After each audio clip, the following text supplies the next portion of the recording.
To be honest, I see so many people struggling with the kettlebell clean and press.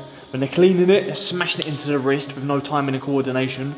And when they're pressing it like a dumbbell and injuring their shoulder.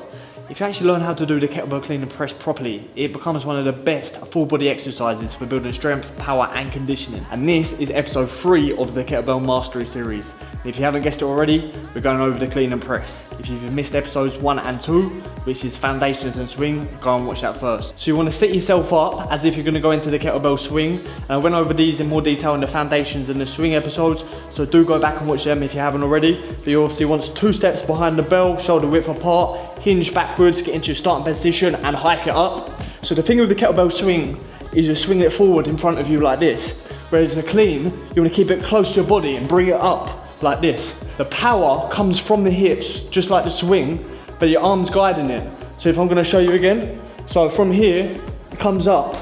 And once you get it up, then you clean through. It comes into the front rack position. Now I'm going to give you some key steps to get this right. So one of the key things you need to remember is holding the kettlebell right at the front. So when you hold it here and not over gripping it, your hand can slip through and it can come into that front rack position here. But unlike the swing, you're not coming out. You're keeping it close to the body. So think about like you're zipping your jacket up. It wants to stay close to your body. So as we come here, you guide it up, you're zipping the jacket up and then you clean through. You slide your hand through like I just showed you. I'll show you again.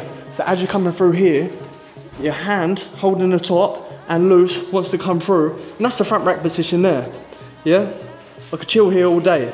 So once you're in this front rack position, now I'll give you a few more tips. So a big mistake I see a lot of people make is weak wrist. When you have a weak wrist like this, you're gonna damage your wrist and there's no power here pressing, right? Strong wrist turn over, knuckles facing your chin. So one of the biggest mistakes I see a lot of people make with a clean is they come over and out. I say even doing it just hurts my wrist. You use the power from the hips, but instead of coming over and out, boom, you zip up your jacket, keep it close to your body, let your hand slip through. Another mistake I see a lot of people make is not keeping the elbow and arm tight to the lat and body, right? I see a lot of people out here. See, when I'm out here and I want to try to press it like a dumbbell, like here, that puts so much strain on your shoulder, and that's weak. I'm putting in a lot of effort just to keep that kettlebell here.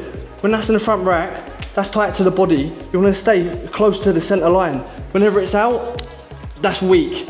When you come in, that's nice and strong. And another big important tip, so strong wrist, elbow tight to the body, keep your core and glutes engaged. This is where your stability comes from, nice and strong base. So from here, we can get into the press. So you've got your core engaged, glutes engaged, wrist turn over, nice strong wrist, elbow tight to the body, and here you just want to push up. You use your other arm for balance, so punch straight up above your head and lock out. And then from here, you can have half a second rest and then control it back down. Yeah, so if I'm gonna go again, you always wanna breathe with it. You notice how I control it down as well. So up, control down into that front rack position. What I'm not doing is shoulder pressing out here with a weak shoulder, straining my body, not got my core glutes engaged, and then coming back down like this into a weak position.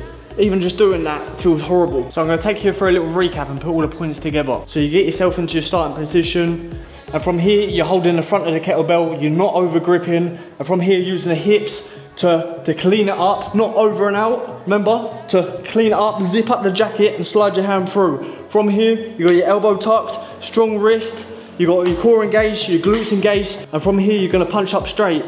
Boom, slight rest, control back down into the front rack position. Everything nice and compact, close to the center line. Remember, anything away from the center line is weak, close to the center line, and you want your thumb pointing towards you. If your thumb's pointing out there, again, strain on the shoulder. Thumb pointing towards you, and up, slight lockout, control back down. Remember to breathe. And these are all the points together. And that really is everything you need to know for the kettlebell clean and press. Rewatch this video if you have to, write down all the key points, and then pick a light kettlebell and just practice them. And the thing is, once you get your form and technique right, you can start using heavier kettlebells. And like I said, the kettlebell clean and press is one of the best movements for building strength, conditioning, and power. So this is really something you want to master. So yeah, hope you actually got some good value from this video. Hope that you actually watch this properly, take some notes, take action, and really clean up your clean and press, get it locked in. If you've got any more questions, give me a message on Instagram. My link is in my bio. See you in the next episode.